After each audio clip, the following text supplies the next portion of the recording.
Atranareo fa amin'izao hariva izao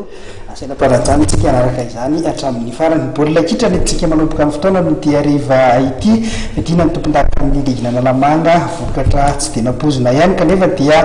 nisy tetsy Mahamasina resy ny Adema tao anatin'izany efanarana izany. Ny IFC norona ndavo ny AS Adema atamin'ity fifananana ity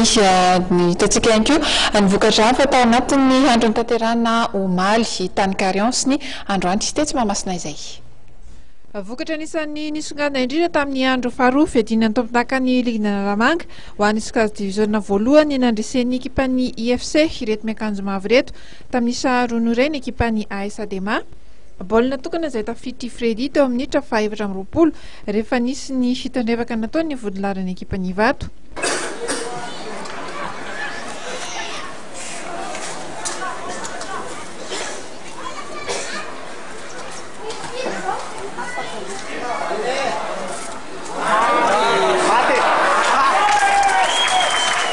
Totosarak izany ty fanampin'ny ekipan'ny commune Antananarivo renivohitra amin'ny IANS sy ny tompon-dakan'i Madagasikara ny taona lasa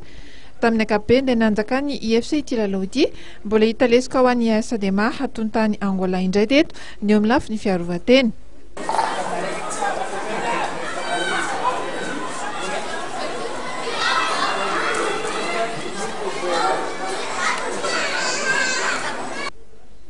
Ny aloha izay mbola tetsy amin'ny kianjan'ny Mahamasina ihany dia nomotsan'ny ekipan'ny AS Michel Elgeko tamin'ny samavesatra enina iray ny Vesta Team ny alohan'ny fialan-tsasatra dia efa nitarika efatra ny ohatra be izao ny ekipa Namparibe. Ity ekipa ity izay hita fa mirafitra tsara tokoa taorianany faharesena azony manoloana ny Kosfa ny alahady teo tamin'ny dingany ampahina ambin'ny folondalana ny fiadinan'ny amboarana Analamanga.